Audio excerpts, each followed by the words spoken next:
سره زر چې کوم دي یا سپین زر د دې استعمال د چا دپاره جایز دی؟ زنانه ذات چې کوم دی که نه د ده دپاره هر څه جایز دی، که سره زر دی او که سپین زر دی هر څه. سړو دپاره د سرو زرو استعمال دا ناجایز دی. زر نبی علیه الصلاة والسلام مبارک په لاس کې د سرو زرو یو ټوکړه داسې ونیوله. صحابو ته فرمایي دا څه شی دی؟ صحابو ورته وفرمیل یا رسول الله دا خو سره زر معلومیږي، دا سره زر معلومیږي. نبی علیه الصلاة والسلام ورته وفرمیل او دا سره زر دي، خو دا زما د امت په سړو باندې حرام کړی شوي دي. زما د امت سړي دا نشي استعمالولی. په بل لاس کې د ریشمو یو ټوکړه نیولې وه، ریخم چې ورته موږ وایو. نبی علیه الصلاة والسلام صحابو ته فرمایل دا څه شی دی؟ یا رسول الله دا خو ریحم ښکاري.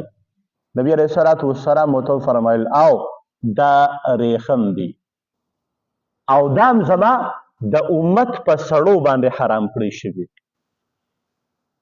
ګوره سره زر چې کوم دي که نه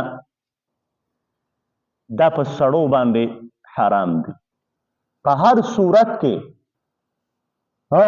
که یو سړی داسې دی چې هغه غاښ لګی، غاښ یې وتی دی، غاښ یې مات دی او د سرو زرو غاښ لګی، ګنجایش شته او دی لګی.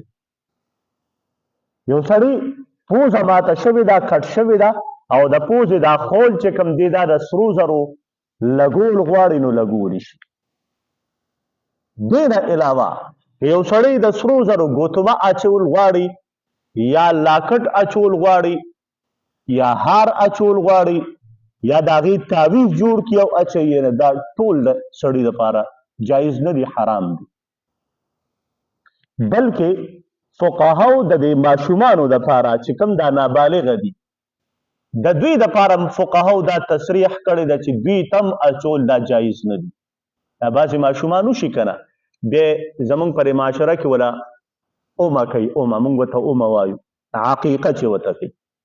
نو هغې کې د ماشوم هلک له بیا نیا یا تروریانې وغیره دی وله دا ګوتمې کوي د سرو زرو او دا ورته اچوي. فقها وایي چې دا ناجایز دي، دا ورته مه اچوي.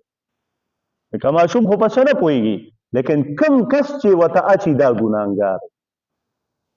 دغسې د واده په موقع باندې اکثر دا خواښې په زوم باندې مهربانه شي او زوم له د سرو زرو ګوتمه کوي. اکثر کله کله وي داسې تاسو کې به ډېر وچوري وي او ډېر به په انتظار باندې وي، نو ګوتمې یې ورله کوي.